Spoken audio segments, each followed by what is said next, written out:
Toomas Pauri autorisaade. Tere, head Kagu Raadio kuulajad ja YouTube'i vaatajad. Algamas on Toomas Pauri järjekordne autorisaade ja saatekülaliseks on teie poolt armastatud ja vajatud mees, kes kõike maailmas teab. Tere, Andrus Sukles! Tere, Toomas! Vaatasid paljudki meist jäähoki maailmameistrivõistlusi, kus siis USA lõpuks võitis, mis oli üle 60 aasta suur võimas käik neil. Aga mind imestas just see, et sport on sport ja kiidame takka, mina ka kiitsin. Aga seal kommentaarides oli inimesi, kes ütlesid, et ei saa nagu toetada, kuna Trump on juba Putini meelne. Okei, no vot, selle peale isegi ei tuleks, nagu sa ütlesid, et sport peaks olema neutraalne. Küll aga mulle tundub täna, et meil on siin võistlus, kes suudab rohkem sõimata, kes suudab rohkem tolmu üles keerutada ja kes suudab rohkem klähvida, ükstast kõik millega. Ma siin natuke tagasi olid rootslastega pidin siin asja ajama ja üks nendest ütles ka mulle, et kuna ma natuke tean ja naudin veine, siis oli juttu Ameerika veinide, eriti Oregoni Pinot Noir, see on väga head veinid. Ta ütles, et tema enam neid ei joo, sellepärast, et Trump on president. Ma siis katsusin ka ääri-veeri küsida, et milles nagu vein süüdi on, et Trump on president, et ennem oli Biden või oli Obama või et siis nagu kõlbas juua ja nüüd kui järsku Trump on, siis järsku Ameerika vein on nagu halb. Et inimesed on ikka imelikud ja ikka lähevad pööraseks. Et jääb mulle see justification aru saamata, et kuidas sa nagu endale seda ideed müüd, et nüüd sa ei saa Ameerika tiimi poolt olla, sellepärast, et Trump on president. Et mina ei taha küll öelda, et keegi ütleks, et sa oled loll eestlane, sellepärast, et Kaja Kallas on meil see kõrge ametnik, kes on täiesti saamatu ja mõttetu inimene, eks ju, ja et mis mina pean kannatama, sellepärast Kaja on seal, et see ei tohiks mingitki pidi minu tegemisi või minu asju nagu häirida või see, kes mina olen. Et väga naljakas. Paha on see, et see energia, mis siia õhku pannakse, et see nagu tuleb alati ju tagasi, ja mitte eriti heal viisil. Soovime ameeriklastele ehk USA-le siis võidu puhul õnne ja lasku edasi. Aga juhtus meil siuke asi, et tanker Jaagur oli siin lähedal meile ja meie ametnikud Aktuaalses Kaameras selgitasid, et selle õige käik ja vajalik käik, sest maailmas on 200 salajast tankrit, kes veavad naftat ja sellepärast venelane seal Ukrainas võidabki ja me peame olema esirinnas, et neid tõrjuda ja otsustatigi siis see tanker suruda siia Eestid vetesse, aga see ebaõnnestus ja selle peale nagu ei pöörata tähelepanu, aga tähelepanu pöörata selle peale, et nii on vaja teha. See on üks suuremaid aferismusi, mis nagu üldse vist peaga inimesed läbi ei saa või et täiesti arusaamatu, milline sigadus on korraldatud ja kõige halvem selle asi juures on see, et tullakse ja sirge näoga öeldakse ja valetatakse sulle ja vähe sellest, kui keegi katsub küsida isegi parlamendi liikmena küsimusi selle kohta, siis öeldakse, et kuule, sa oled siin Putini jutupunktide arendaja, ehk siis, et üksteist kõik, mis ei sobi enam selle narratiiviga või nende tegemistega, kui sa tahad selle kohta nagu rohkem infot või tahad küsida, et miks, siis kui see ei sobi, siis öeldakse, et sa oled putinist. Ja ei ole ju vaja kaugelt otsida, meie sinuga mäletame veel 30+ aasta tagusid asju küll, kui kõik oli lihtsalt risti vastupidi, siis kui sa mingid küsimusi küsisid, siis sa olid läänes lömitaja ja Ameerikate sabarak ja nende imperialistide käsilane ja kõik tuli. Nüüd on täiesti hämmastav, et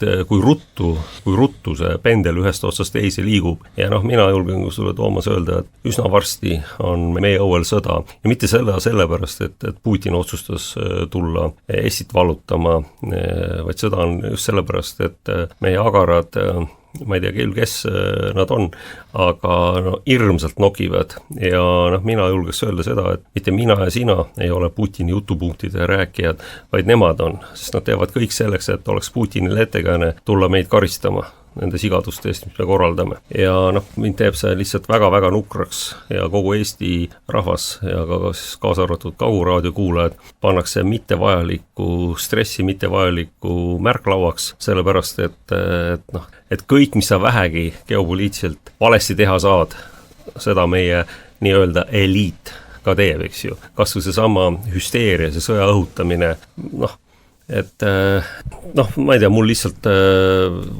vahest lihtsalt kaob nagu otsad jooksid kokku, ma lihtsalt ei saa aru, et kui sa oled 3 talve külakoolis käinud ja mõne aasta maailmas elanud ja ringi käinud, siis nii loll ja nii lolle otsuseid teha ei tohiks.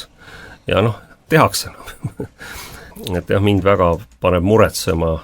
Ma ei karda, ma pelgangi väga seda, et varsti on meil siin võõrväed sees ja ei tule mitte ükski ameeriklane, võidakse sellest NATO 5. artiklist rääkida, kui palju tahes. Mitte keegi ei tule siia meie ees surema ja meie, ma lugesin ka selle, oli see Herem või kes ütles, et meie võidame venelasi. See on nii loll statement. See on nii rumal ja küündimatu statement ja seda veel inimese käest, kes peaks olema nagu adekvaatne ja kaitsejõudu olnud. Kas sa paned tähele ühte asja, et kõik, kes olid kõrgel kohal kaitseministeeriumis või kaitsevägedes, on nüüd kõik sõjardid, sõjatehnoloogiat tootes firmades nagu tööl ja osalikud. Ja paned tähele nüüd, et viimasel ajal nüüd meil siis teid meil ehitada raha pole, haigleid meil ehitada raha pole, arstidele meil palka maksta pole, õpetajatele meil palka maksta pole, aga sõjarditele paneme 4 miljard. Ehk siis, et need, kes ennem õhutasid kogu seda konflikti ja asja ja nüüd ütlevad, et me hakkame nüüd kaitsma teid selle eest. Mis on täielik jaburdus. Et nad ei ole võimelised seda tegema ja tark tegu oleks elada nii, et keegi ei tule siia õue peale kaklema, kui tuleb, siis tuleb vastulöök anda, aga mitte nende inimestega, need ei ole seda võimelised tegema. Kas sa arvad, et Annu Vehkur hakkab sõdima sinu minu vabaduse eest? Ei hakka, ta paneb jooksusid esimesel lennuki või laeva või mille iganes ja sama on selle Michaliga, et täiesti süüdimatud aferistid. Veel korra, ma pelgan. Tõsiselt kohe pelgan ja nüüd mul oli abikaasaga juttu siin paar aastat, kui siin COVID tuli, siis mõtlesin ka, et see on nagu suur harjutus millekski ja tema kogu ütles, et tema läheb minema siit, ärme oleme siin, läheb minema siit, kui venelased tulevad, miks venelased peaks tulema, on Putin nagu kordagi öelnud, et ta tuleb siia või see on ainult meie inimeste propaganda, et ise ennast õigustada, et ta tuleb, eks ju, käitumine vaata ja võtame nagu me oleme rääkinud siin kronoloogiliselt või viimase 20 aasta jooksul. Kes on sõdu alustanud? On venelane ühtegi sõda alustanud. Putin alustas sõda Ukrainas või see oli ka militaaroperatsioon, mitte täiemahuline sõda, ta ei lähe 190 000 mehega tegema täiemahulist sõda, on ju loogiline. Ja see oli nagu sundvisena ja sellepärast, et ma olen ka sulle ju öelnud, et mõtle selle peale, kui venelased ja venelased või hiinlased teeksid operatsiooni Mehhikosse, vahetaksid seal valitsuse välja, paneks omameelse valitsuse, siis hakkaks ehitama Rio Grande jõe äärde sõjaväebaasina. Mis sa arvad, mis Ameerikast käik oleks? 5 sekundi pärast lendaksid raketid ja tehakse maatasana, sõda lahtine. Ja millegi pärast kõik arvavad, et venelased peavad selle annaleenama, et NATO paneb oma relvad vastu nende kõhualuste. Mis kuradi vahet seal on? Kas see Putin on seal või on Sidorov või Petrovna? Ükskõik, mis ei ole üldse isiksupõhine. See lihtsalt ükski riik ei saa endale seda lubada, nagu ameeriklased ei lubanud Kuubasse panna venelaste rakette, nii ei luba venelased panna ka ameeriklaste rakette oma kõhu alla.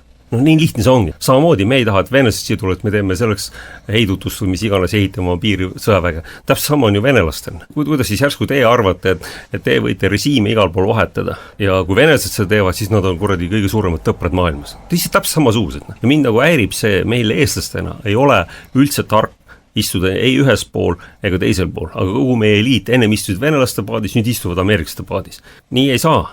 Mitte keegi ei pea sust lugu, ei ameeriklased, ei venelased, ei su uus peremees ega su vana peremees. Sa pead olema ise oma mees ja neid eestlasi on kahjuks väga vähe, kes on ise oma mehed.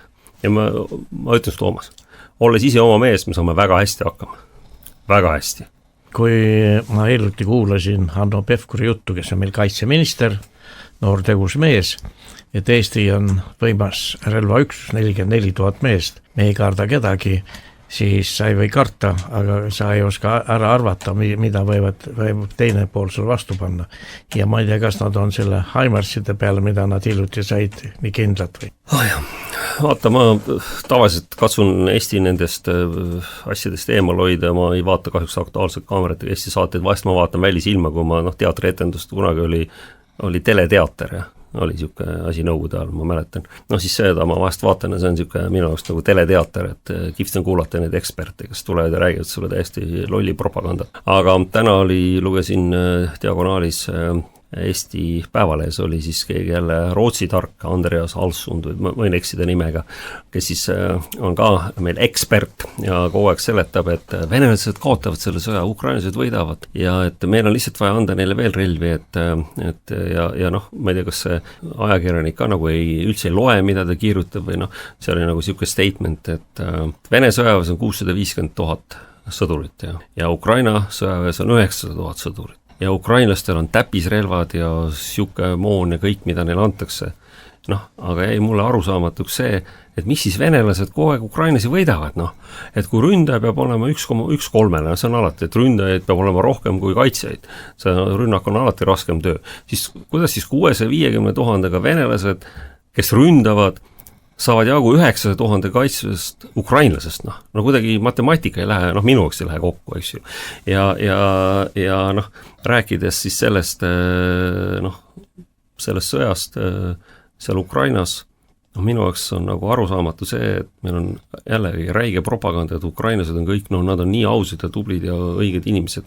Noh, ma vaatan üks ameeriklane, kes oli Missouris pärit, oli Patrick Lancaster, kes siis on nagu teeb seda reportaažiga, aga nüüd läbi venelaste poole peal. Ja see, mida nemad räägivad, milliseid sõjakuritegusid ukrainlased toime panevad, milliseid julmusi nad teevad, noh, meil räägitakse, see ei räägita ju sõnagi sellest, noh.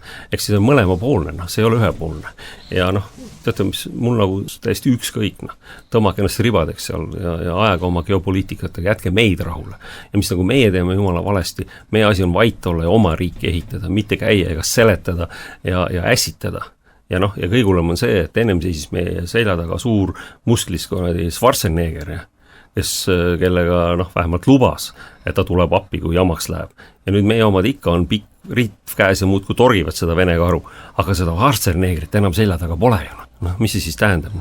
Isegi kui venelased ei taha, põhimõtte pärast tulevad, panevad sulle ja mulle vastu hambaid, sellepärast, et kaja möliseb, vabandust väljenduse eest. Saad aru, Toomas, see on jamana. Nii käitudes, noh, me toome omale selgelt väga suure jama kaela.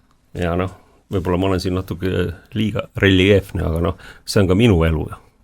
Ütle, mis tekitab Pevkuris, kes on täna ametis valitud kaitseminister, sellise julguse, ta julgeb niimoodi öelda, et meil on 44 000 meest ja meile võimelised, siis ma ei saanud aru, kas ta ütles Venemaad võitma, kas need Heimersid, mis meile hiljuti osteti Ameerikast, kas need tekitavad sellise julguse või mis selle julguse tekitab? Ei tea, ma ei tunne inimest, juba oleks väga ebaaus minust anda hinnangut inimesele, küll aga saan ma anda hinnangu tema jutudele või käitumisele või see, mis ta nagu ütleb tema tegudele. Ja noh, need ei ole adekvaatsed, mina ütlen, noh, mu lähisugulane onupoeg, kes Haapsalu linnapea ütles, kunagi lihtsalt tuli jutuks aastaid tagasi, tema pidas väga lugu Pevkurist, ta isiklikult tunneb teda, ma ei tunne teda, on minust ebaeetiline midagi öelda, aga no see jutt, mida ta nagu suust välja ei ole adekvaatne. No. Ja kõige valusam oli see, et ma vaatasin seda, et ta valetab, noh, et tulles tagasi selle laeva juurde, et neil ei olnud plaani minna laevale peale, noh, see on ju selge, kui sul on kopter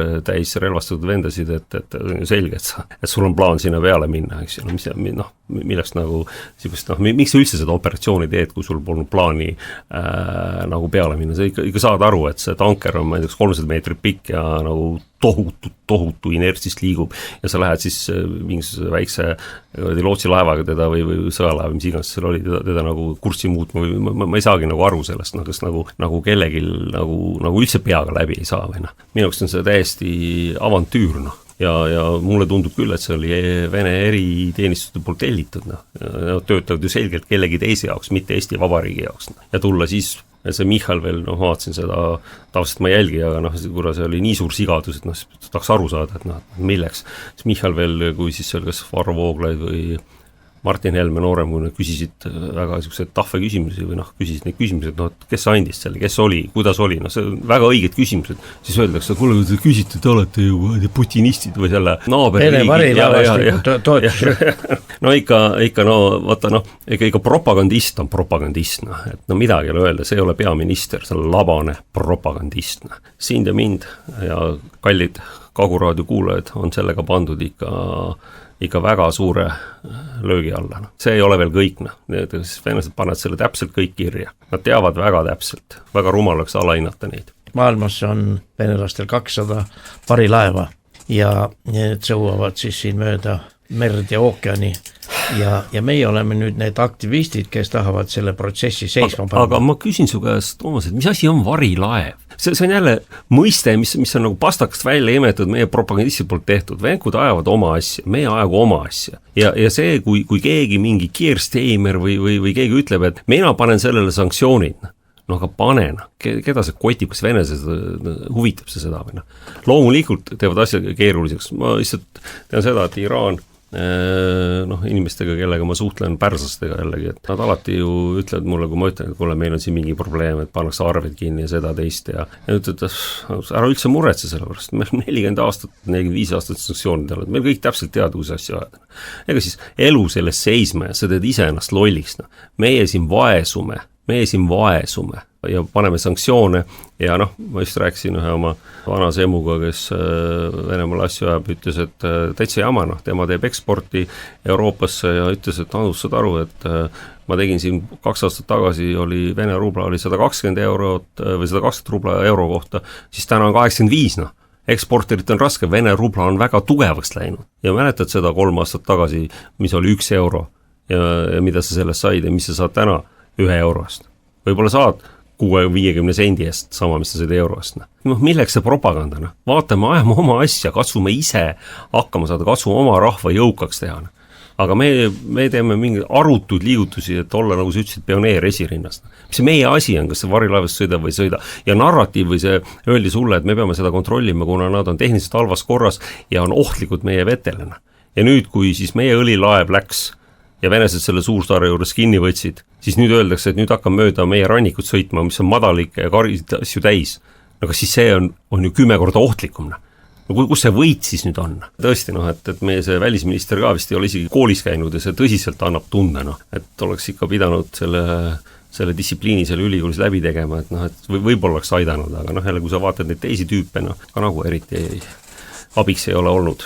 Kui võtta tõesti neid 200 varilaeva on, mulle tehti selgeks, et need on mingid vanad laevad, kuhu on pandud siis malaislased ja ma ei tea, kes veel sinna seda tüürima neid laevu, et siis neile nagu sanktsioonid ei ole peale võimalik panna ja sellega saab siis seda naftat vedada, aga ma arvan, et kui teised riigid ei ole neid kinni pidanud ja meie tahame siin esirinnas olema, siis ma küsin sinu käest, et kui varasematel aastatel öeldi, et USA juhib meid ja me peame talle ette kandma. Nüüd Biden on läinud ja Trump on hoopis teist meelt, siis kes on see uus jõud, kes meid siis survestab ja surub või on see meie oma aktiivsus? Ma arvan, et siin on kahtepidi on teema, et Trump on liiga vähe selleks olnud oma teisel ametiajal, sest vaata jällegi, mäletad seda, kui Trump oli oma esimesel ametiajal, ta tahtis ka teha asju ja siis ta nagu tal tõmmati vaip alt ära see uus konservatiivide poolt, kes on nagu juba peale teist maailmasõda Ameerika välispoliitikat juhtinud, eriti pärast Kennedy tapmist on nagu kõik see libisenud uuskonservatiividele ja siis Iisraeli lobi kätte. Et see on nagu, et enam praegu käib ju Ameerikas see debate, et mis on America first ja siis on Iisrael first, ehk siis, et Ameerika esimesena on üks kamp ja Iisrael esimesena kõige tähtsam on teine kamp ja nende vahel on võitlus. Ja Trump on siis nagu öelnud, et tema on siis Ameerika esimeseks, aga kõik need, kes on tal seal lähikonnas, on ju Iisrael esimesena. ja noh, selles suhtes on väga huvitav nüüd jälgida, et noh, mina ütlen sulle, Toomas, et teda võib vägagi Kennedy saatus ees oodata, sest ega need uuskonservatiivid ei lõpeta seda, noh nagu ma ütlesin sulle, esimene ametiaeg oli tal ju see Bolton ja Pompeo, eks ju, kes olid siis välisminister ja see National Security Advisor, kes on siis kõige tähtsam selle julgeolekunõunik presidendile, olid ju uuskonservatiivid ja kui Trump isegi püüdis midagi teha, nagu Kim Il-jungiga kokku leppida ja natuke rahumaailma saata, siis 45 minuti pärast need kaks keerasid ju kõik uuesti ümber ja Trump jälle lolliks.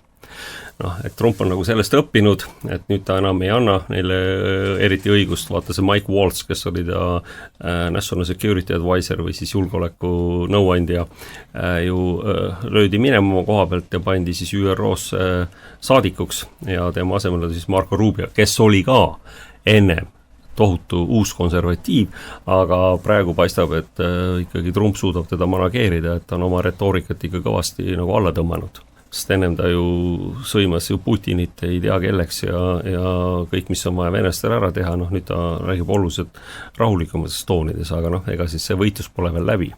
Ja kes, vaata, kogu aeg räägitakse, kuidas venelased sekkuvad valimistesse, noh räägime siis sellest, kes sekkuvad valimistesse. Nagu me teame, sinuga väga hästi olid Rumeenias presidendi valimised ja siis lendas, kui vaadati, et oi, et võidab vale kandidaat, siis lendas Antony Blinken, kes oli välisminister kohale ja siis kohus võttis otsuse vastu ja nüüd, miks käib Rumeenias tohutu võitlust ja noh, nüüd on ka ju võltsitud need valimisi ja miks on see võitlus, sest et Rumeenias on siis üks maailma kõige suurem NATO baas ehitamisel. Nii et noh, et väga selgelt, et seal ei tohi saada võimule inimene, kes ajaks Rumeenia asja, seal peab olema siis nende globalistide võim. Ma tahaks väga teada, et 2004-2005, kui palju panid ameeriklased raha siis Ukrainas, kui teha Orange Revolutionit, noh me teame, eks ju, 2014 Maidanil oli Victoria Newland, telefonikõne on internetis saadavalt tänu Wikileaksile, kus ta ju selgelt ütleb, kes on juba paika pandud uued ministrid, uued juhid ja kui siis öeldakse see ambassador või siis see saadik küsib, et noh, aga mis eurooplased, siis Victoria Newland, fuck Europeans, noh, et kuradi need eurooplased on ju, noh, siuke ülbus on.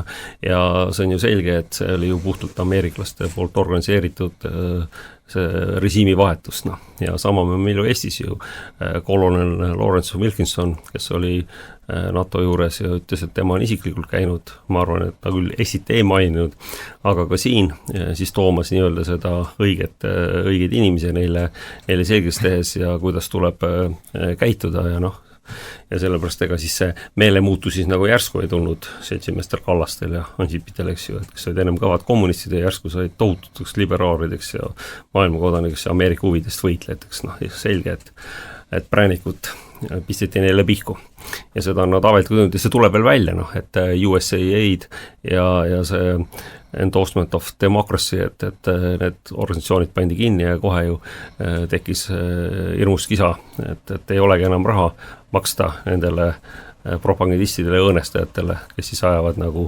globalistide ja uuskonservatiivide poliitikat, eks ju. Me teame ju täpselt, kuidas meil lehes kirjutatakse, kuidas Kreml rahastab meid, aga keegi ei kirjuta, kuidas ameeriklased rahastavad meid ja noh, mõlemad peaks olema, ära sa valesti aru, minust väga õige, et kirjutaks sellest, et Kreml rahastab ja ma üldse ei saa aru, et meil on lastud 35 aasta jooksul parasiteerida seal Ida-Virumaal kuradi inimestel, kes ei õpi eesti keelt, ei integreeru Eesti ühiskonda ja käivad ja kobisevad siin, väga õige, need tuleb panta kinni, üle piiri, viilusti saata õrnalt müks tagumikku ja minge sinna, kus on see paradiis. No. Ärge seletage siin on Eesti Vabariik, siin ajame Eesti Vabariigi asju. Ja noh, ja see on nagu mõlemad pidi, see ongi nagu minu sõnum, mida ma katsun nagu inimestele öelda, et ei ole ameeriklased paremad kui venelased paremad, meie jaoks on ühesugused, need ei huvita üldse, kuidas sinule, Toomas, sinule minul läheb. Need huvitavad oma agenda, nad võitlevad selle eest, et nemad saaksid teisele ära teha, sest see on nagu suurvõimude võitlus ja me ei peaks olema see standard, kus seda tehakse, jah. Me peaksime olema oma riik, saama mõlemaga hästi läbi ja ütlema, me ajame oma asja, ajame teiega asja, ajame teise poolega asja, aga meil on Eesti asi.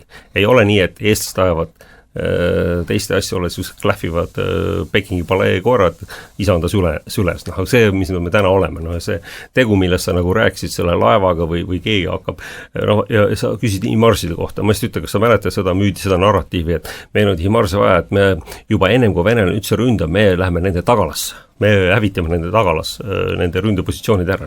Täna juba räägitakse sulle, et oi, nad tuleb, siis me hakkame 44 000 regulaarväega võitlema. Et noh, minu tuleks venelaste selgeks teha, et teid ootab ees uus Afganistan, et iga põõsa tagant saate tina, Afganistanis on mäed, meil on sood, upute siin oma korradi tankidega, eks ju teeme teile elu kibedaks. No. See on nagu ainuke strateegia, kus mina näen, et ellu jääda. No. Ja nüüd ju mäletad, kui räägiti, et ostame 400 miljoni eest jälle 400 miljonit, teid ehitada ei ole, korradi õpetajatele 30 miljonit, aga ostame 400 miljonist droone. Mul jääb nagu arusaamatuks, okei, ostad täna 400 miljoni eest droone, paned need lattu. Noh, ma ei tea, Venekudel läheb seal veel jupp aega ja kui me, noh, eriti veel samad retoorikat jätkame, neid lihtsalt terava kepiga muudkui torgime ja muudkui möliseme nende kallal. Noh, siis ma arvan, et kui nad selle Ukrainaga ühele poole saavad, siis nad võib-olla pööravadki oma näo siia ja tulevad oma kaasmaalasi seal Narvas, eks ju, päästma. Noh, see oli ka ju üks see jutupunkt, mida need lääne ukrainlased ehk siis need bandeeralased ju tegid, et nad ju hakkasid ida-ukrainlastele, kes geneetiliselt on ju põhimõtteliselt venelased, hakkasid ju selgeks tegema, et need isegi kodus enam vene keeles rääkida, pead ukraina keelt rääkima ja võtsid neil õigused ära. No. Sama, mis nüüd ju meil vaikselt hakatakse tegema nende venelastega, kes seal Ida-Virumaal on. Et ehk siis, et see on juba ju selgelt venelastele punase rätiku näitamine, et nad peavad neid kaitsma tulema.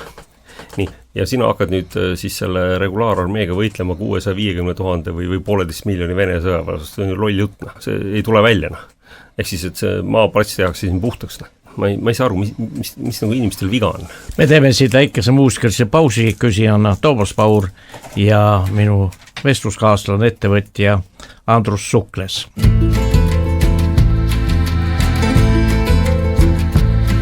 Am I wasting my time here? Am I just running from my life?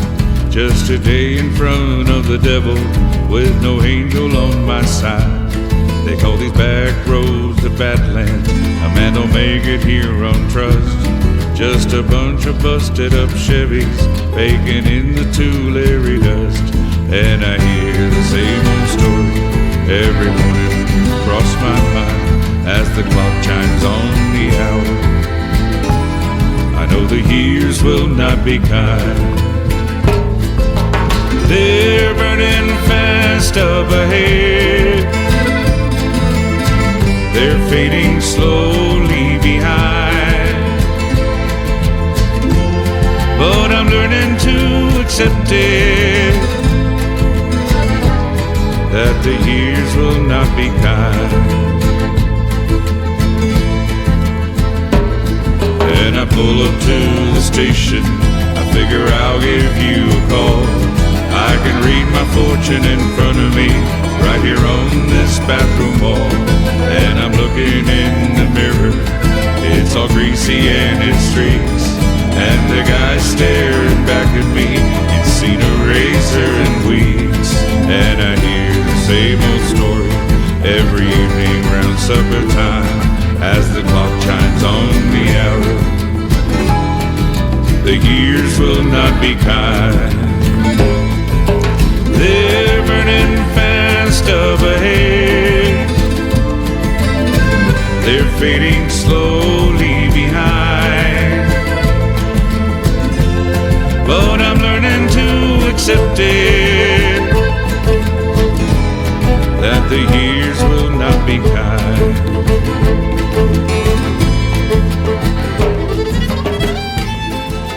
Vaata, ongi kõige hullem see, et selline mõttetu lahmimine tekitab pingeid ja need pinged kajastuvad igas meie kodanikus, sest ükskõik kellega räägid, kõigil on sõjahirm, kõik tahavad kuskile endale keldrid ehitada, kuhu peitu pugeda ja nii edasi.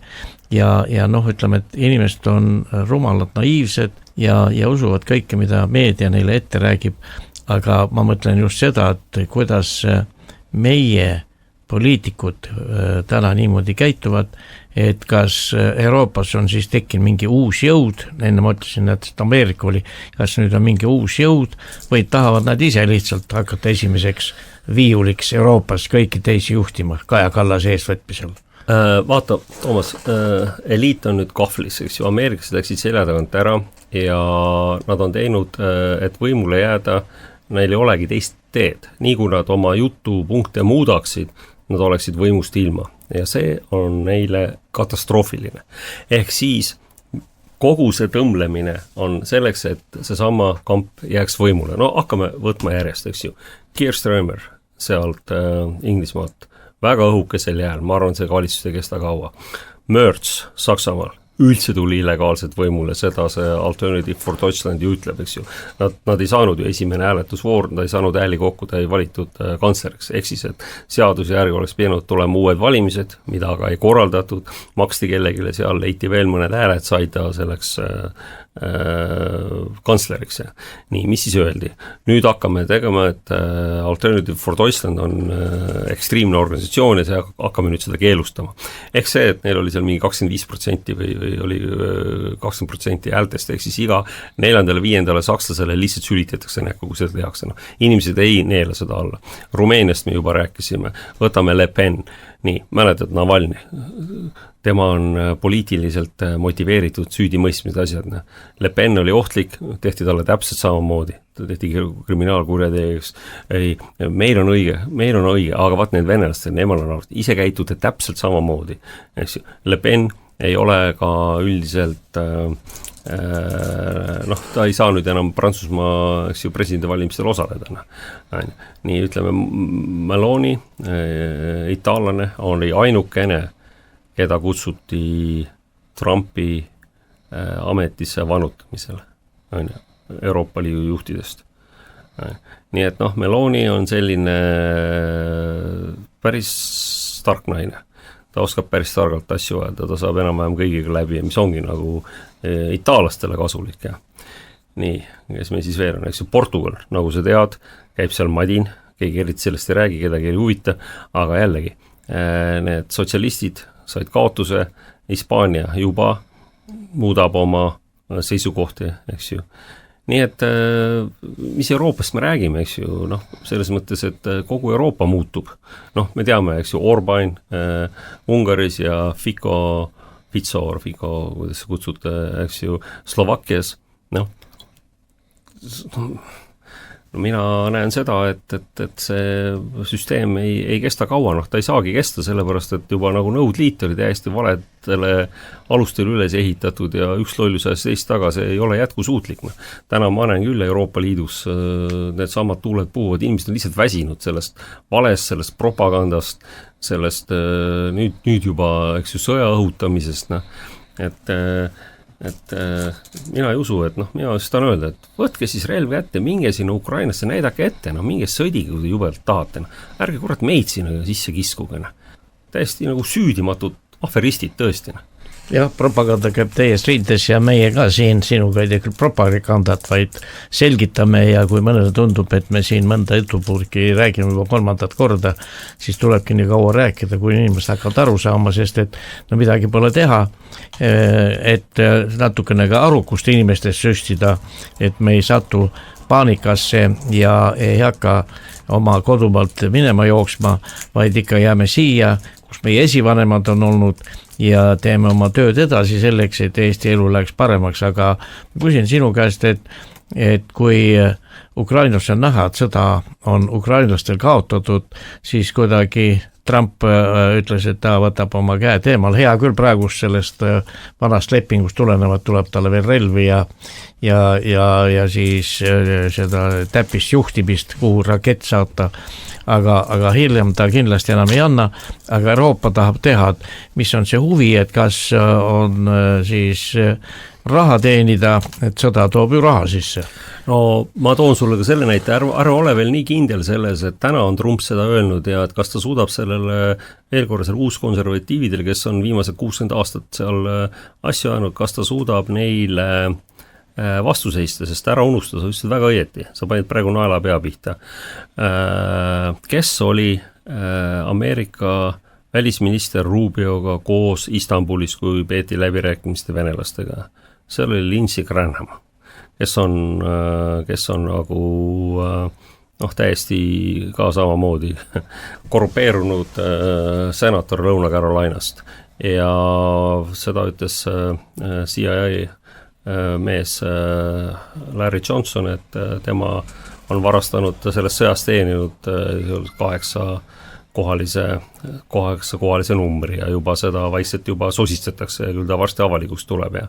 Aga vaata, Toomas, see ongi see sama, et nagu see sama propagandist kirjutas täna siis Päevalehes, et kus siis 900 000 Ukraina sõdurit võidavad rootslane, jah, et see kirjutab, ma olen seda ennem ka lugenud, no täiesti minust on ta ikka täiesti nagu väga nukker, mitte ühte asja, mida ka ütleb, pole nagu tähke läinud. Ja täpselt ristu vastupidi juhtub reaalses. Aga järjekindlalt teeb. Ei no, ja järjekindlalt trügitakse. No vaat minust on nagu jama see, et trügitakse siukest mõttetut saastana, et see on puhas propaganda, milleks nagu ma ei ole kuulnud, et keegi oleks meil siin refereerinud kas endist mariini major sõjas reaalselt osalenud ja siis ÜRO relvainspektor Scott Ritterit või siis nagu ma ütlen sulle selle Colin Powelli Chief of Staff Larry Wilkinson või MacGregor, kes on reaalselt sõjaväelased, reaalselt operatsioonis osalenud ja ütlevad sama, et relvastatud konflikti ei lahenda kõiki probleeme, diplomaatia lahendab, et sõjaväelased ise ütlevad, et neil ei ole seda võimekust ja ikkagi sa küsid, et Ukraina sõda, et miks seda loomulikult, see on meeletu raha, mis sinna pumbatakse ja jällegi, Bill Burns, kes oli endine saadik, Ameerika saadik Moskvas ja hilisem luure keskagentuuri direktor Bideni ajal ju lendas Kiievisse, ütles, kallid sõbrad, ärge nii palju varastage, me ei suuda enam seda kinni kattena. Et pool sellest ju varastatakse veel ära, ukrainlaste poolt, eks ju müüakse mujal maha, seal on hästi palju, mul telefon täis pilte, ma juba ütlesin sulle Lõuna-Prantsusmaal, kus on üks uhkem Ukraina numbritega auto kui teine, kihutavad seal ringi ja kõige kallimast kinnisvara ja elukeskkonnas, nii et ETV-st ei avalda neid pilte? Ei, uskur, et see ei lähe ju nende narratiividega kokku, nii et mind nagu häiribki see, et ja selge, venelased absoluutselt jama, et kõik see on, mis on kõik juhtunud, aga jällegi, miks me ei räägi sellest, et seda on nii pikalt ennem räägitud, esimest korda Müncheni nii-öelda sellel konverentsil tuli ju Putin ütles, et nii edasi minnes tuleb sõda, see oli 2007, täna meil on 25 ja sõda käib. Juba ammu oli see ette teada. Ja kas siis keegi nagu astus sammu tagasi või? No ei astunud. Ikka, meie teeme, mis me tahame, sest me oleme nii võimsad. Elu näitab täna, et te kurat ei ole nii võimsad. Täna, kes maksavad sellest hinda, on ju ukrainlased. Sa saad ikka aru sellest, Toomas, et nende sigadustega, mis tegi Newland või Wolfowitz või Biden või täna ju selle hinna selle ju maksavad ju kinni ukrainlased oma eluga ja ka venelased. Ja meie aferistide kisa maksavad ka ukrainlased kinni. Anname aga jälle raha, endal raha pole, küll aga anname neile raha. Eesti on ju ühe elaniku kohta üks suuremaid Ukraina toetajad. Oleks me siis omal kõik jube hästi. Teed lagunevad, tulnud täna Tartusse või Põlvesse, sõida mööda, laveerib nendest aukudest läbi, kohvi juua ei saa, auto hüppab tee peal, sest tee on nii ebatasane. Viljandist või sinna Suurejaanist, siis Vändrast Suurejaani sõitis, jube teena.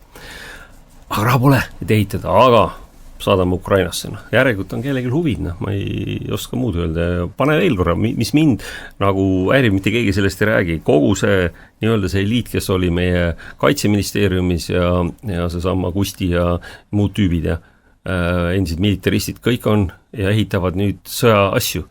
Ja kohe tehti otsused, pannakse ju alguses olid 1,6 miljardist moona ostmist kõik kokku üle 4 miljardina. Ikka nagu hoomad, millised nagu rahad lähevad musta aukuna.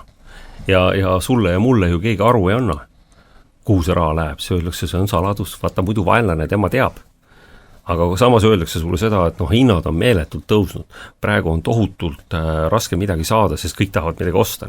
Ehk siis juba pretekst on sulle sisse programmeeritud, et sina ära küsi midagi, küll meie teame, mis meie teie maksurahaga teeme, nagu ütles meie see elukunstnik, see Ligi, kunagi ju mäletad, oli see, et maksumaksja raha, et tema ei peagi ütlema, kuidas tema seda kasutab, et teie tollid, teie kuradi tehke tööd ja makske maksa, aga mina tean, kuidas seda kasutada. Võiks ju anda talle selle benefit of doubt või et, kuidas sa ütled eesti keeles selle kohta, et andaks talle selle, et ütleks, et väga hea, et näita ette siis, ja nad on ju sellest 35 pluss aastast on nad suurem osa võimul olnud ja mis meil see tulemus on? Tulemust ju ei ole. Me ei ole ju Euroopa 5 rikkama riigi seas, oleme või?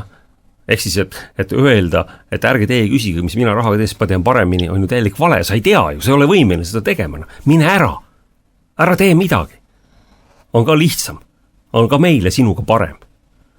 Aga täiesti süüdimatud, võimetud inimesed ja keskpärased juhivad ja tulemust ei ole. Veel korra, oleks tulemus Eesti, olekski nagu kas Island või väike riik samamoodi.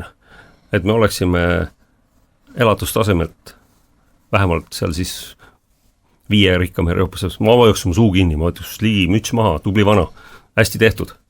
Seda ei ole. Nii et ära seleta, mine nurka ja hävenena. Nii lihtne see ongi. Neid saateid nagu meiegi on veel siin teisi ka, Helmed teevad ja veel rida teisi tublisid inimesi.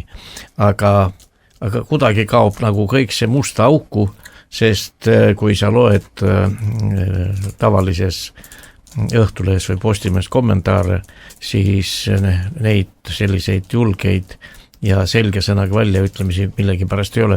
Mida see inimene kardab, miks ta ei julgema? Näed, sina ütled välja, sa oled ettevõtja, maailmast mastaabist sõidad täna, ma ei tea, Rootsi homme paned Belgiasse. Et sina julged, aga paljud ei julge. Mis on see, miks ta kardab? Ütleme, inimesed kardavad. Eks see on ikka siuke alalõu instinkt, ma vaatan oma üles kasvamist ja meie pere paljud küüditati Siberisse, minu vanaisa, ma pole oma vanaisa kohanud, ta suri enne kui ma sündisin ja minu ema, kes on viimane 8 lapsest, on veel elus, on kõrges vanuses, saab 90. Et räägib seda, et tema isa siis, eks minu vanaisa ei julgenud oma venna, kes oli Ameerikas suhelda, sest kartis venelasi, ta oli väga alalhoidlik ja mina nagu mõtlesin seda, et ega ju midagi ju ei lähe paremaks, kui sa ei tee asju teisiti, see on ju idioodi tunnus, kui sa teed asju täpselt samamoodi ja arvad, et tulemus on teine, ei ole. Ehk siis, et elades, Vegro Toomas, ma olen suurem osa oma teadlikust elust elanud võõra rahva seas.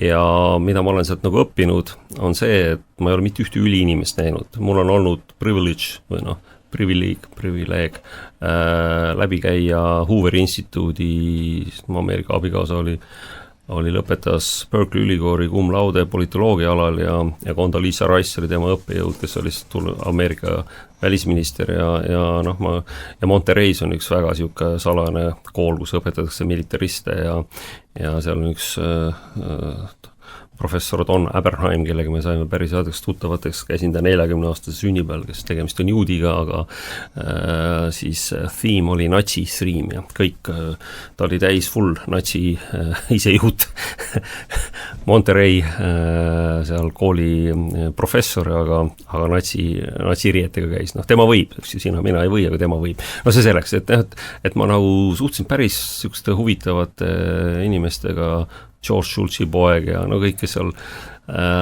olid ja ma peaks ütlema seda, et mina oma siis öelda nii-öelda nõukoguaegse Eesti Pärnu Jaagupi keskkooli haritusega ei jäänud hätta seal, eriti nagu ma ütlesin, tänu oma geograafiaõpetaja, kes oli Eesti inimese teeniline õpetaja Mai Maiste ja siis ajalooõpetajale ja ma sain nagu, suhtlesin nagu täiesti võrdsetega, isegi vahest oli nagu naljakas, et inimesed ajasid segamise Baltic ja Balkans ja siis ma katsusin nagu, no kuidas sa seletad inimestele, no kus see Eesti on, siis selgitad talle ära, et lähed Euroopasse ja keerad vasakule, et oledki kohal. Et ega see selles mõttes ei näe me ühtegi üliinimest, aga kuidagi süsteem nagu toimis ja me arvan, et me ise olemegi alahindame ise ennast ja alaväärtuskompleksis nagu vaevleme. Ma ei oska teisiti Eesti eliidi käitumist seletada, näiteks kas või täna selle Kaja Kallasena. Täiesti mõtetu, miks sa teed selliseid asju, mis sa teed. Keegi saatis mulle täna, see oli küll venekeelse tekstiga peale loetud, kus ta puterdas, ei saanud oma sõnu ritte seatud. Et ongi kuidagi siuke keskpärasus nagu õlmitseb meil siin, ei taheta nagu omale selgeks teha asju. Ja mina nägin nagu seda, et meil on tohutu väärtus tegelikult just sellega, et kui me oleme väärikad ja oma sõna peame, ja oleme iseseisvad, just selles mõttes, et ei lase ennast painutada igale poole, siis sellel on tohutult suur väärtus tänapäeva maailmas. Nii et ega ma saan aru, et Sveits on sellepärast nii rikas, et nad on nagu tohutult tankid on neile asjad, ei, nad on oma asju targalt ajanud ja me võiksime olla siin täpselt, me oleme ida-lääne piiri peal, ma olen ise seda kogenud, olles iraanlaste ja venelaste vahel, et meil on tohutult palju pakkuda, aga selleks peab su mindset olema nagu õige ja sa ei tohi olla kellegi lakeina. Ja meil on nagu kogu meie eliit, kahjuks ei aja Eesti asja, nad ajavad oma ja kellegi teise asja, aga mitte Eesti asja. Suures pildis ja see on üks põhjus ja teiseks muidugi tavainimestel, veel korra, mis te teete, te olete nagu nii mu akliha masinast juba läbi ajanud, ma olen selle läbi käinud, need, kes seda kunagi organiseerisid, on nüüd ise kohtu all, eks ju, võitlevad siin oma nime ees seal kohtus ja mõnelt on saadike puutumist ära võetud, et mul nagu selles suhtes, ma olen sealt samast mudast ja läbi käinud ja saan aru, et mida te mult ära võtta ei saa, on minu teadmised ja minu hääl ja minu mõtted, ülejäänud kõik ei huvita enam. No võtame niimoodi, et me oleme täna demokraatlik riik. Veel. Võbiseme. Mina ütlen sulle julgelt, et me oleme täielik politseiriik, kaamerad on igal pool, ise loed seda, samas prokuratuur, me ju järjest näeme jälle artikkel, keegi menetleti surnuks. Ehk siis, et see võim, ja isegi jällegi lugesin sellepärast, et see vestlus, kes oli siis tollel ajal juhtiv prokurör, kui nad mind ahistasid täiesti tühjalt kohalt, siis nüüd kirjutas nõretavalt, kuidas siis ta ikka saab aru, kuidas selle prokuratuuri mõõk on siis selline ja ma mäletan seda, et kui esimest korda tänane riigikohtunik siis pani kausta kokku ja küsis, et kuule mees, et kus siin see kuritegu on, 2 korda ja viskas selle prokuratuuri välja kohtust ja siis 2 kuud või 3 kuud hiljem tuli täpselt sama asjaga tagasi, siis et õigusriigis siukest asja juhtuda ei saaks, ehk siis sul on mingi uus tõend või mingi uus asi, aga nende jaoks mingi seadus, see on siuke tühi asi. Et see on, ma julgen sulle väga siin vastu vaielda, et see ei ole mingi demokraatlik riik, me oleme enam-vähem nibin-nabin seal serva peal, aga mingit suurest vabadusest või demokraatiast siin küll juttu ei ole. Veel korra, et tead, kus oli demokraatlik riik ja vaba riik, oli, kui ma 80ndate lõpus läksin Ameerikasse, see oli tõesti vaba riik. Politseinik ei tohtinud su käest küsida su dokumenti, sa ütlesid talle oma nime, kõik mis sa ütlesid, ta pidi sellega rahul olema, ta ei tohtinud siis sama kinni pidada, et lihtsalt kontrollida. Saad aru, mitte kuskil sa ei pidanud ennast tõendama, sa lihtsalt ütlesid, see asi nii on, aga alati oli väikene kiri, et see, mis ma ütlen, on tõene ja kui ma valetan, siis mind karistusseaduse ettenähtud korras, selle sa pidi alla kirjutama.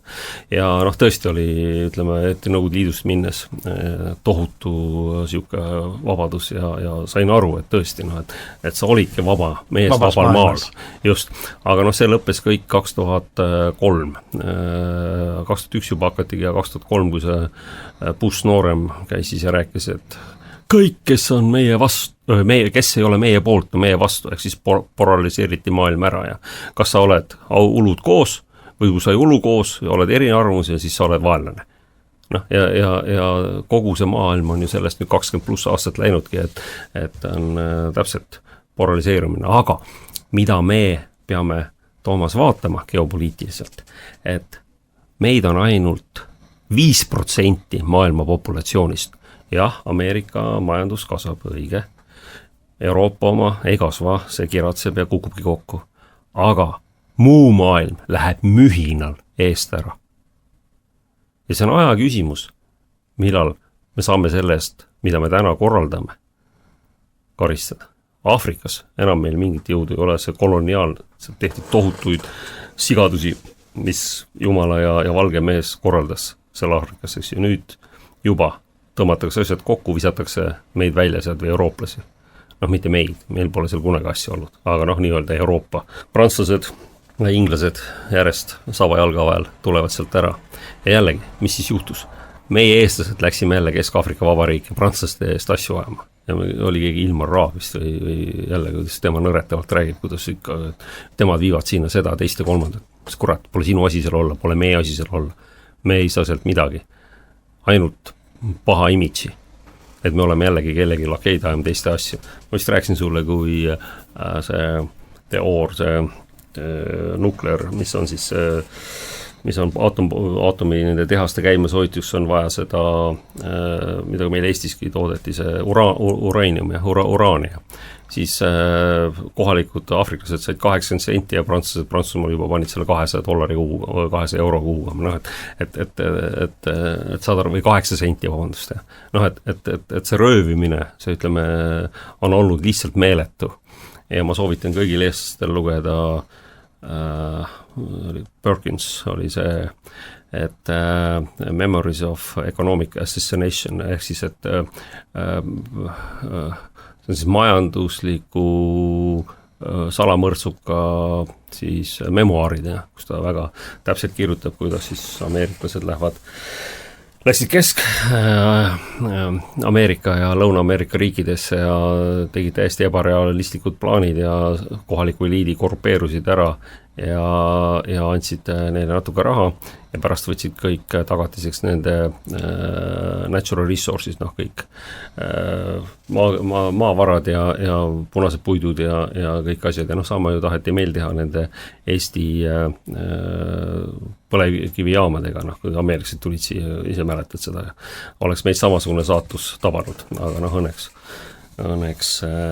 läksid asjad teisiti, noh see oli veel siis, kui me polnud Euroopa Liidus, nii et noh, meil ei ole mitte midagi head sealt riigilt oodata, nii et noh, ilmselt kasvuk aru saada. Ma ei saa natuke lõid ma esimese lause pealt kohe lõhki, et jah, see, mis sa rääkisid, on õige, aga ma tahtsin küsida, et kui meil on veel natukene demokraatiat, no ma ei tea, kui palju on Prantsusmaas, Hispaanias, Portugalis, nemad tulevad tänaval oma õigusi nõudma. Aga meie ei tule. No aga siis meie õigusi on siis veel vähem, kui sina rääkisid. No muidugi on ja vaata jällegi, et ma saan jälle see observatsioon, mis ma nagu teen, ma ei ole ju siin kaua selles ühiskonnas olnud, ega ma saan ainult niimoodi vaikselt sosistada, et mis ma nagu näen. Ma nägin ju oma nii-öelda selles koduvallas ära, et kui inimesed natukenegi häält tegid, siis ju kellegi, see on ju toiduahel ja seal on selge, et kui sa palju räägid, siis sind lihtsalt lüüakse sealt minema ja inimesed on nagu, vaata mul on nagu ükskõik, ma panen õrmad öö vahele ja ma olen elan edasi võõra rahvas ja ma olen seal hakkama saanud, ma olen seal kehtestanud, ma tulen toime sellega. Aga kui sa oled eluaeg olnud kuskil, eks ju, vallas väikse koha peal ja sul võib-olla ei ole seda võimekust ja süüdikust minna, siis inimesed ongi, nad kardavad ja ega ma ei saa Toomas, meil ei saa ju neile mitte midagi ette heita. Aga oma õiguste eest tuleb võidelda. Jah, olen nõus suga ja minust tuleks, oli ju meil siin see vilepuhuja seadus taheti vastu võtta, minust tulekski nagu ju kaitsta inimesi, kes julgevad välja midagi öelda. Aga meist sõidatakse nendest teerulliga üle kohe, hävitatakse need ära. Kõik nende reputatsioon, nende karjäär, kõik kohe oled ju rahvavaenlane. ega see pole kuskile kadunud, mis sa arvad, et siis kui sul siin Nõukogude ajal olid rahvavaenlane, eks ju, saadeti sind Siberisse, ega siis nüüd ei saadeti sind Siberisse, nüüd lihtsalt hävitatakse su võimekus ennast elus hoida ära. Ja ei, ma mõtlen, et kui ma saan aru su jutust, kui tuleb tänavale 10 inimest, nendega on lihtne. Aga kui tänavale tuleb 10 000 inimest. Vaat sinna ma ei jõuda. Vaat siin sina panid jälle naela pihta, et see ongi, et sind ja mind tulevad ja tambivad meid maa sisse ja on kõik. Aga kui kõik tuleksid ja see aeg tuleb, Toomas, usu mind, praegu kui mina vaatan sealgi ringi, et järjest rohkem inimestel on käsi rusiks, aga see on taskus. Ja ükskord tuleb mingi sündmus, jõuab mingisugune kulminatsioon, kus need inimesed võtavadki selle käe taskust välja, siis ei ole enam 10 või 100 või 1000 ja siis ongi 50, 100 000 ja vaata, mis sa siis miks Eestis relvi pole, kõiki ahistatakse sellega, kardavad, nad ju kardavad, sest vaata, kui sa oled vihane, sul on relv, siis ei tulda sind ähvardama või kui sa ähvardad, sa lasedki kuuli tagumikuna. Aga seda nad kuradid kardavad kõige rohkem. Ja see, mis hoiab Ameerika nagu paigas, vaata kui palju räägitakse sellest, et kooli tulistamine kõik loomulikult segasid on palju ja eriti seal Ameerikas. Aga inimesed on relvastatud ja valitsus teab seda. Ja sellepärast on nagu siuke, kuidas ma sulle ütlen, selline balansseeriv jõud, et lollis... Seal ka tulevad inimesed tänavatele. Jah, Ameerikas on palju... 10 000 või 100 ikka tulevad, jah, neid on seal palju ja aga vaata jällegi, Ameerikas tambitakse nüüd maa sisse, kes Gaza poolt inimesi ju seal ei ole enam mingit demokraatiat, juba ju peakohus on vastu võtnud otsuse, et need ei tohi välja saata, kes oled veel rohelise kaardi omanik ja kui sa siin kirjutasid midagi juutide selle, ütleme, sionistide või Iisraeli sigaduste vastu seal Gazas, siis need võetakse järjest ilma seadusvastaselt kinni ja saadetakse maalt välja, et selles mõttes et täna veel on see Iisraeli lobi on võimekas, aga see... Me lähemeks sealt edasi, aga selle jutu, mis me rääkisime, tähendab, inimesed peavad, saats käsin rusikas. See peab olema rusikas ja mõte peab olema tugev. Ja me siin räägime, mitte vaid meie, vaid paljud siin räägivad, et me peame oma õiguste eest seisma. Meie ülesanne ongi, et me ka need, kes on natuke targemad, informavad teisi see, et sa tööl käid ja ma ei saa selle pärast tulla tänavale, et ma käin tööl, äkki lastaks last. Kui tuleb jõud peab tulema, jõuetus maksab, jõud maksab, jõutus maksab. Absoluutselt õige. Mina olen sinuga ja annaks ainult Jumal, et neid inimesi oleks rohkem, kellel on see südikus ja selline väärikus. Just ma ütlen seda, et mis nad, Toomas, me teeme siin saadet, nagu ma eelmine kord ütlesin, et varsti, kui on kuulajaid rohkem ja inimesed räägivad sellest, küll me varsti jõuame ka nende võimul olijate radarile. Ja nad tulevad meid ahistama, aga siis me peame selleks valmis olema ja vaatad talle otsa ja ütled, et mul on 2 sõnast. Sina paned üle piiri, kuhu mina lähen? Ei, ma ei lähe üle. Ma ütlen ikka, kõigepealt ikka, ma olen ju ka siin olnud ja kogu sellest, ma väga ütlen, Aklihal on masinast läbi käinud, ei ole probleemi.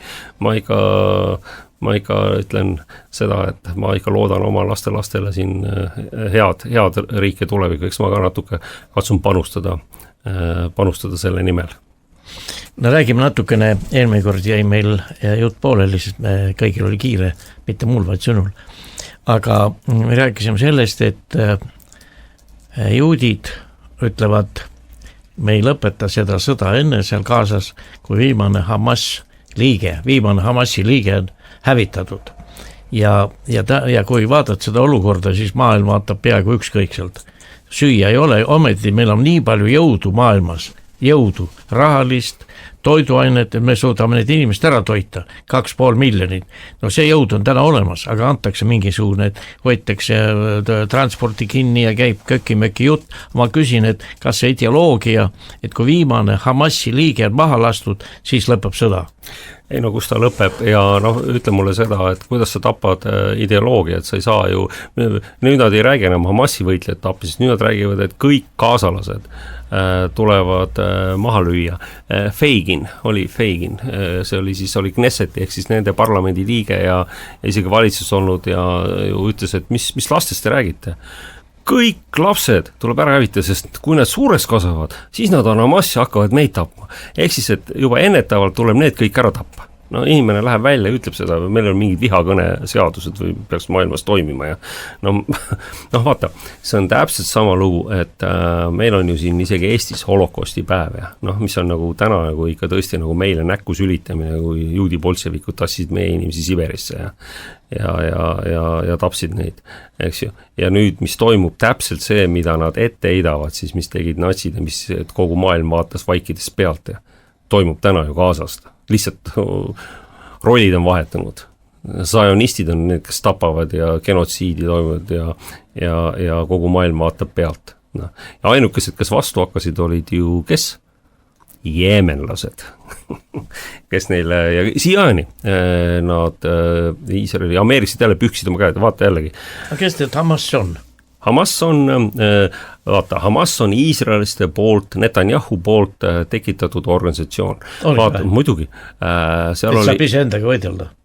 No jah, vaata, seal oli ju see, et Palestiina Authority, ehk siis Yasser Arafat oli see, kes PLO oli, Palestiina Liberation organisatsioon, Palestiina vabastusarmee või oli, selle juht oli Yassir Arafat, kes juudi plutooniumiga ära tapsid. Vaata, kui venelased tapavad seal oma neid ärajooksikuid plutooniumiga, see on õudselt paha. Aga kui juudid tapsid Arafati ära, siis see pole tühi asi, nemad võivad. Aga see selleks, ühesõnaga, ja kuna siis oli vaja kiilu lüüa, et ei oleks homogeenne ja ei oleks niisugust jõudu, vaata nagu meie rääksime, kui tuleb 100 000 inimest, miljonist inimest välja, siis selle, seda sa ei saa, seda sa ignoreerid, sama oli see, et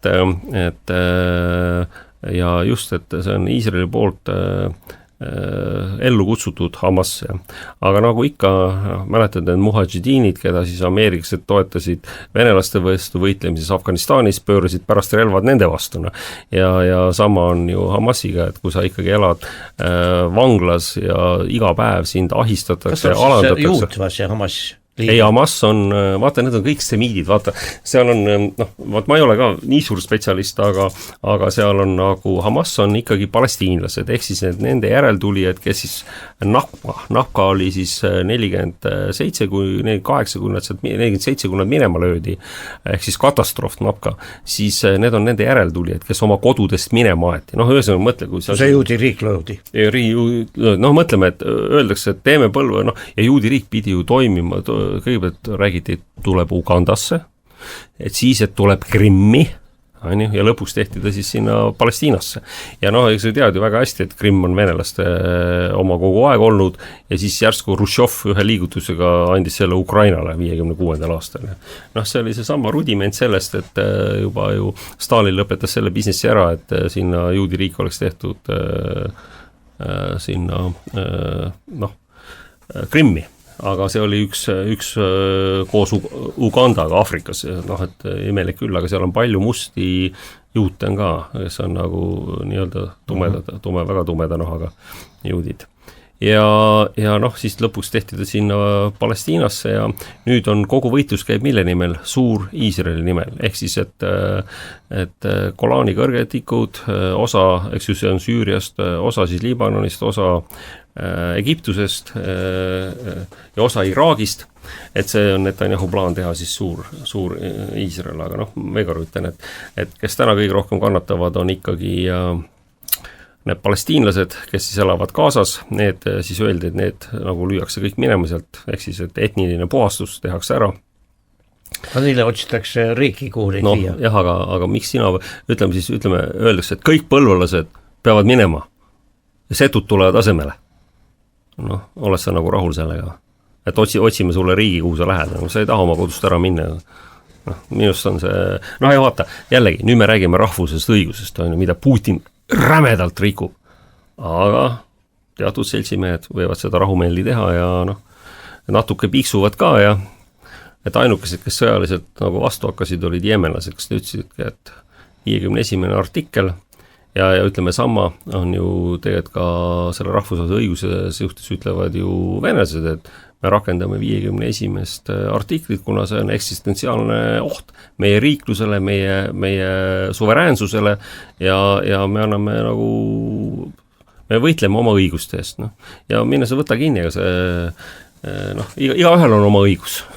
Täna lihtsalt tuleb välja see, et kellel on rohkem jõudu, sellel on lihtsalt suurem õigus. et sellega... Ma mõtlen, et meil on olemas ÜRO. Siin on saadeti üks tark mees Ameerikast juurde veel, et miks ta on nii hambutu, kas seal on juute palju sees või ta ei suuda seda oma võimu, mis on selle ÜRO-le antud. Aga mis, tal polegi mingit võimu ju, see on võim on täpselt nii palju, kui sa ise nagu iseennast distsiplineerid ja noh, jällegi Palestiina riigi loomine, siis toome kas väga selge näite, eks ju.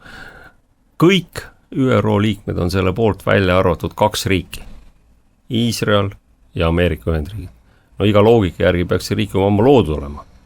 No aga ei ole. Sellepärast, et selle vastu on 2. Juudid, juudiriik ja Ameerika Ühendriigid. Kõik ülejäänud on poolt. Ühäälselt. No võt, nii palju sulle ÜRO-st. No. Et jah, kahjuks nagu oli Rahvaste Liit kunagi, ambutu, ja nüüd tuleb uus maailmakord, mühinal. Ja lihtsalt minust peaks olema meie jällegi. Aga Toomas, me võime rääkida geopoliitikast ja nendest muutest. Kõik, mis mind huvitab on, kuidas see suhestub Eestisse, mis peaksime meie tegema selleks, et jääda siin püsima ja kasvada ja õitseda. See peaks olema meie prioriteet 1. Sest veel kord ma ütlen, maailm on tohutult suur ja lai ja seal on tohutult palju võimalusi. Aga ma sõidan kas mööda rannikut Itaaliast Hispaaniasse ja kui palju on eestlased, kes on ära tulnud. Ei ole niimoodi, et nad on kõige nagu sellised rumalamad. Inimesed lihtsalt väsivad ka. Ja minust on palju eestlasi. No muidugi. Ja see on minu jaoks nagu selline nagu halb, et noh, ega ma ise üks nendest, eks ju, aga ikkagi noh, ma vähemalt saan öelda seda, et ma olen ikkagi panustanud siia päris tugevalt ja päris sükse väikse mehe kohta. Õige Eesti mees. Väikse Eesti mehe kohta ka enam-vähem normaalse businessi teinud. Aga jah, et kahju. Mul on nagu väga kahju, et meie, ega siis kala hakkab ikka mädanema peast ja noh, kui sul eliit on moraalselt korrupeerunud, siis ega siit head nahka ei tule. Ja noh, nüüd juba ka muidu korrupeerunud, noh see, mis sõjarditele ja kõik see, kes ennem olid Kaitseministeeriumis ja sõjaväelaste palgal nüüd jagavad siis omavahel seda estu maksumaksja raha ja rääkides sellest kohtlik on Venemaa, tuleb kohe kallale ja nemad võitlevad. Noh, tead, vaata numbreid ja vaata nagu kaardi peale ja noh, saad ise aru, et see on ikka absurdne, see on siuke nagu täiesti nagu skisofreeniline sonimine, noh, täiesti see raha tuleks võtta ja panna see, rääksime droonidest, noh, minust oleks nagu mõistlik ehitada droonivõimekus, mitte droone osta 400 miljonist, aga see raha panna võimekuse tekistamine, et kui sul neid vaja on, suudad sa teha sellel ajal kõige parem. Aga meil on seal nii palju mehi, kes seda teevad ju. Aha. Läksid ju endiselt kõrged. No just, aga seda ma räägin, et nemad ju tahavad osta neid, et nad saavad seal vahendustasud ja muud rahad vahele, et siis on, aga mõtle nüüd selle peale, sa ostad 400 miljonist droone 3 aasta pärast või 4 aasta pärast, kui sul need vaja võib minna, on nad juba moraalselt vananenud. Oled sa muga nõus? Palju mõistlikum oleks ehitada võimekus neid toota just sellel ajahetkel, kui sul vaja on ja masstootmisel ja selle R&D ehk siis Research and Development ehk siis on teadusuuringud ja arendustööle panna see raha, et teha neid kõige targemaid, kõige nutikamaid, mitte et ostad kellegi teise kauba ja paned selle lattu ja 4 aasta pärast viskad nad prügimäele, sul pole nendega mitte midagi teha. No, ja kui see on see tase, noh siis anna andeks, ega siis mingit head nahka ei tule. Nii, aitäh sulle, Andrus, ja head Kagu raadio kuulajad, hoidke, armastage oma raadiot, siit saate informatsiooni ja Meelis on väga tubli mees, kes elus hoiab, aga teie tehke seda, et vähemalt kuulate seda. Ilusad, ja see oli Toomas Pauri autorisaate, kus saates oli siis külaline Andrus Sukles ja mina, Toomas Paur, saatejuhina. Aitäh teile! Aitäh, Toomas! Kohtumiseni!